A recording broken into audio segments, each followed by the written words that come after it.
The Time Machine by H. G. Wells. Chapter 1.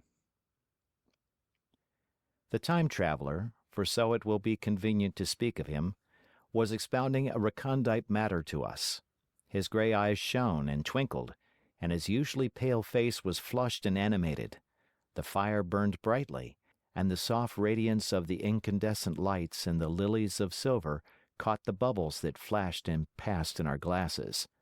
Our chairs, being his patents, embraced and caressed us rather than submitted to be sat upon, and there was that luxurious after-dinner atmosphere when thought roams gracefully free of the trammels of precision. And he put it to us in this way, marking the points with a lean forefinger, as we sat and lazily admired his earnestness over this new paradox, as we thought it, and his fecundity. You must follow me carefully. I shall have to controvert one or two ideas that are almost universally accepted. The geometry, for instance, they taught you at school is founded on a misconception. "Is not that rather a large thing to expect us to begin upon?" said Filby, an argumentative person with red hair. "I do not mean to ask you to accept anything without reasonable ground for it. You will soon admit as much as I need from you.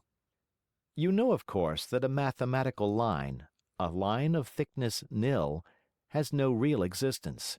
They taught you that? Neither has a mathematical plane. These things are mere abstractions." "That is all right," said the psychologist. "Nor, having only length, breadth, and thickness, can a cube have a real existence." "There I object," said Filby. "Of course a solid body may exist. All real things—" "So most people think. But wait a moment. Can an instantaneous cube exist?" "Don't follow you," said Filby.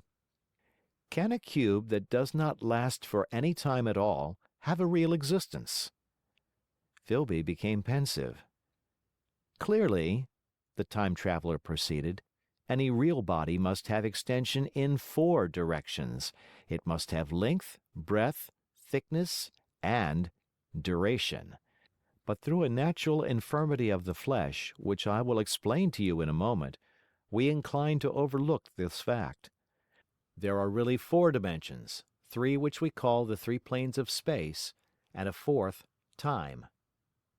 There is, however, a tendency to draw an unreal distinction between the former 3 dimensions and the latter, because it happens that our consciousness moves intermittently in one direction along the latter from the beginning to the end of our lives."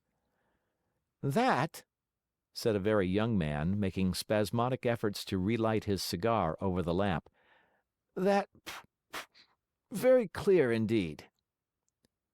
"Now, it is very remarkable that this is so extensively overlooked," continued the time traveler, with a slight accession of cheerfulness. "Really, this is what is meant by the 4th dimension, though some people who talk about the 4th dimension do not know they mean it. It is only another way of looking at time. There is no difference between time and any of the 3 dimensions of space, except that our consciousness moves along it. But some foolish people have got hold of the wrong side of that idea. You have all heard what they have to say about this 4th dimension?" "I have not," said the provincial mayor. "It is simply this, that space, as our mathematicians have it, is spoken of as having 3 dimensions, which one may call length, breadth, and thickness, and is always definable by reference to 3 planes, each at right angles to the others.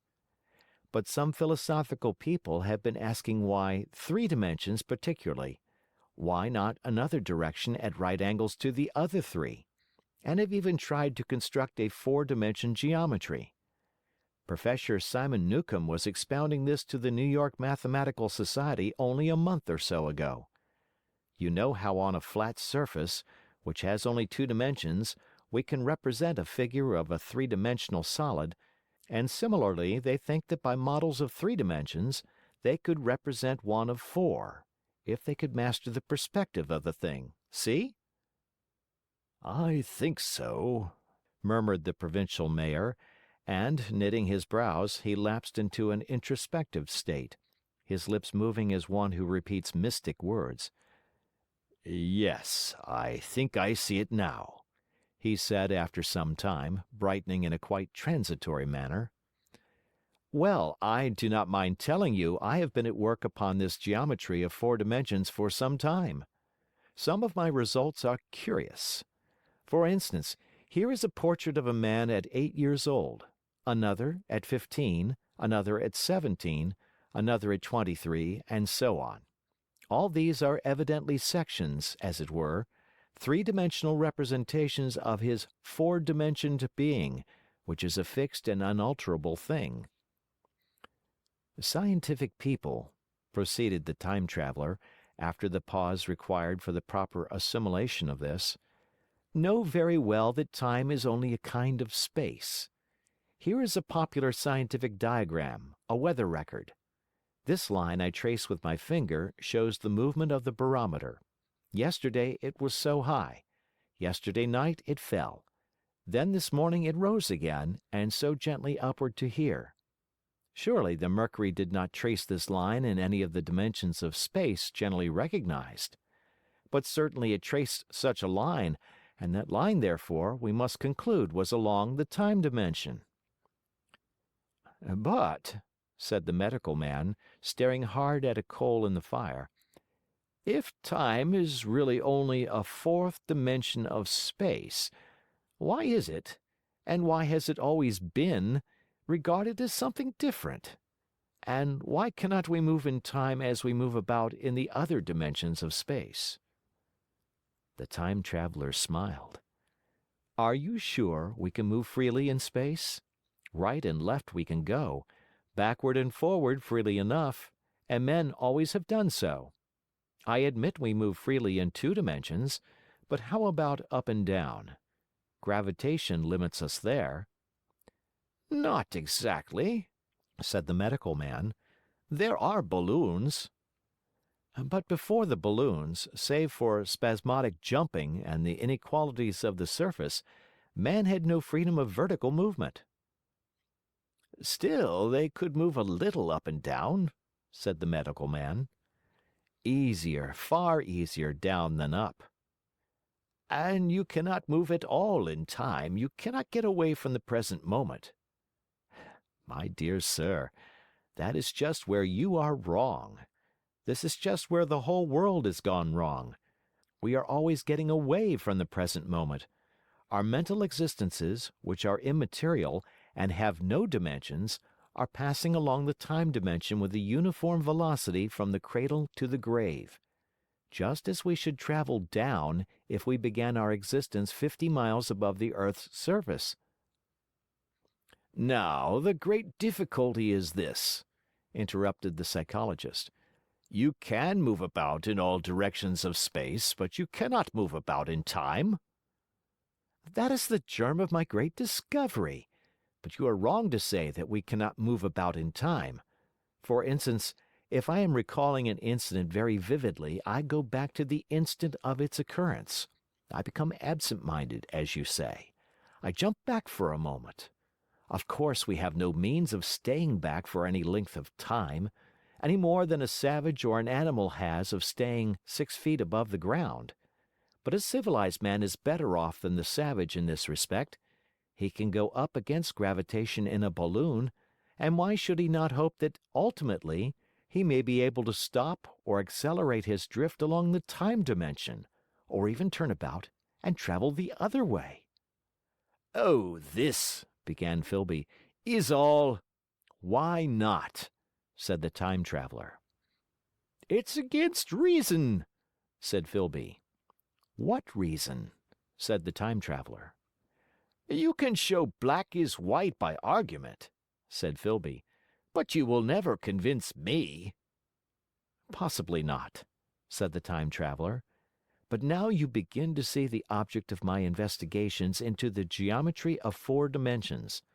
Long ago I had a vague inkling of a machine—" "To travel through time!" exclaimed the very young man. "That shall travel indifferently in any direction of space and time, as the driver determines." Filby contented himself with laughter. "But I have experimental verification," said the Time Traveler. "It would be remarkably convenient for the historian," the Psychologist suggested. "One might travel back and verify the accepted account of the Battle of Hastings, for instance." "Don't you think you would attract attention?" said the Medical Man. "Our ancestors had no great tolerance for anachronisms." "One might get one's Greek from the very lips of Homer and Plato," the Very Young Man thought. "In which case they would certainly plow you for the Little go. The German scholars have improved Greek so much." "Then there is the future," said the Very Young Man. "Just think! One might invest all one's money, leave it to accumulate at interest, and hurry on ahead." "To discover a society," said I, "erected on a strictly communistic basis." "Of all the wild, extravagant theories!" began the Psychologist. "Yes, so it seemed to me, and so I never talked of it until—" "Experimental verification!" cried I. "You are going to verify that?" "The experiment!" cried Filby, who was getting brain weary. "Let's see your experiment anyhow," said the Psychologist. "Though it's all humbug, you know." The Time Traveler smiled around at us. Then, still smiling faintly, and with his hands deep in his trousers pockets, he walked slowly out of the room, and we heard his slippers shuffling down the long passage to his laboratory. The Psychologist looked at us. "I wonder what he's got." "Some sleight of hand trick or other?" said the Medical Man, and Filby tried to tell us about a conjurer he had seen at Burslem, but before he had finished his preface the Time Traveler came back, and Filby's anecdote collapsed. The thing the Time Traveler held in his hand was a glittering metallic framework, scarcely larger than a small clock, and very delicately made. There was ivory in it, and some transparent crystalline substance. And now I must be explicit, for this that follows, unless his explanation is to be accepted, is an absolutely unaccountable thing. He took one of the small octagonal tables that were scattered about the room and set it in front of the fire, with two legs on the hearthrug. On this table he placed the mechanism. Then he drew up a chair and sat down. The only other object on the table was a small shaded lamp, the bright light of which fell upon the model. There were also perhaps a dozen candles about, two in brass candlesticks upon the mantel and several in sconces, so that the room was brilliantly illuminated. I sat in a low armchair nearest the fire, and I drew this forward so as to be almost between the Time Traveler and the fireplace. Filby sat behind him, looking over his shoulder. The Medical Man and the Provincial Mayor watched him in profile from the right, the Psychologist from the left.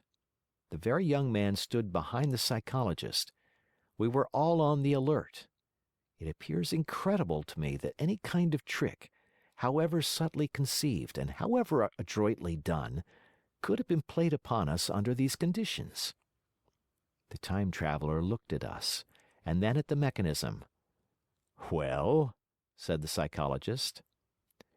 "This little affair," said the Time Traveler, resting his elbows upon the table and pressing his hands together above the apparatus, "is only a model. It is my plan for a machine to travel through time.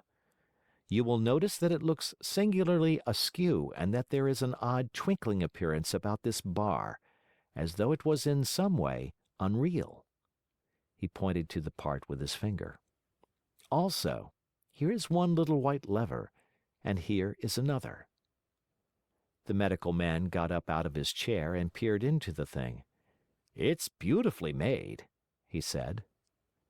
"It took 2 years to make," retorted the Time Traveler. Then, when we had all imitated the action of the Medical Man, he said, "Now I want you clearly to understand that this lever, being pressed over, sends the machine gliding into the future, and this other reverses the motion. This saddle represents the seat of a time traveler. Presently I am going to press the lever, and off the machine will go. It will vanish, pass into future time, and disappear. Have a good look at the thing. Look at the table, too, and satisfy yourselves there is no trickery. I don't want to waste this model, and then be told I'm a quack." There was a minute's pause, perhaps. The Psychologist seemed about to speak to me, but changed his mind. Then the Time Traveler put forth his finger towards the lever. "No," he said suddenly, "lend me your hand." And turning to the Psychologist, he took that individual's hand in his own and told him to put out his forefinger, so that it was the Psychologist himself who sent forth the model Time Machine on its interminable voyage. We all saw the lever turn. I am absolutely certain there was no trickery. There was a breath of wind, and the lamp flame jumped. One of the candles on the mantel was blown out, and the little machine suddenly swung round, became indistinct, was seen as a ghost for a second perhaps, as an eddy of faintly glittering brass and ivory, and it was gone, vanished. Save for the lamp, the table was bare. Everyone was silent for a minute. Then Filby said he was damned. The Psychologist recovered from his stupor and suddenly looked under the table. At that, the Time Traveler laughed cheerfully. "Well?" he said, with a reminiscence of the Psychologist. Then, getting up, he went to the tobacco jar on the mantel and with his back to us began to fill his pipe. We stared at each other. "Look here," said the Medical Man, "are you in earnest about this? Do you seriously believe that that machine has traveled into time?" "Certainly," said the Time Traveler, stooping to light a spill at the fire. Then he turned, lighting his pipe, to look at the Psychologist's face. The Psychologist, to show that he was not unhinged, helped himself to a cigar and tried to light it uncut. "What is more, I have a big machine nearly finished in there." He indicated the laboratory. "And when that is put together I mean to have a journey on my own account." "You mean to say that that machine has traveled into the future?" said Filby. "Into the future or the past, I don't for certain know which." After an interval, the Psychologist had an inspiration. "It must have gone into the past if it has gone anywhere," he said. "Why?" said the Time Traveler. "Because I presume that it has not moved in space, and if it has traveled into the future, it would still be here all this time, since it must have traveled through this time." "But," I said, "if it traveled into the past, it would have been visible when we first came into this room, and last Thursday when we were here, and the Thursday before that, and so forth." "Serious objections," remarked the Provincial Mayor, with an air of impartiality, turning towards the Time Traveler. "Not a bit," said the Time Traveler, and to the Psychologist, "You think. You can explain that. It's presentation below the threshold, you know, diluted presentation." "Of course," said the Psychologist, and reassured us. "That's a simple point of psychology. I should have thought of it. It's plain enough, and helps the paradox delightfully. We cannot see it, nor can we appreciate this machine, any more than we can the spoke of a wheel spinning, or a bullet flying through the air. If it is traveling through time 50 times or 100 times faster than we are, if it gets through a minute while we get through a second, the impression it creates will of course be only 1/50th or 1/100th of what it would make if it were not traveling in time. That's plain enough." He passed his hand through the space in which the machine had been. "You see?" he said, laughing. We sat and stared at the vacant table for a minute or so. Then the Time Traveler asked us what we thought of it all. "It seems plausible enough tonight," said the Medical Man. "But wait until tomorrow. Wait for the common sense of the morning." "Would you like to see the Time Machine itself?" asked the Time Traveler. And therewith, taking the lamp in his hand, He led the way down the long, drafty corridor to his laboratory. I remember vividly the flickering light, his queer, broad head in silhouette, the dance of the shadows, how we all followed him, puzzled but incredulous, and how there in the laboratory we beheld a larger edition of the little mechanism which we had seen vanish from before our eyes. Parts were of nickel, parts of ivory, parts had certainly been filed or sawn out of rock crystal. The thing was generally complete, but the twisted crystalline bars lay unfinished upon the bench beside some sheets of drawings, and I took one up for a better look at it. Quartz it seemed to be. "Look here," said the medical man. "Are you perfectly serious? Or is this a trick, like that ghost you showed us last Christmas?" "Upon that machine," said the Time Traveller, holding the lamp aloft, "I intend to explore time. Is that plain? I was never more serious in my life." None of us knew quite how to take it. I caught Filby's eye over the shoulder of the medical man, and he winked at me solemnly. End of chapter.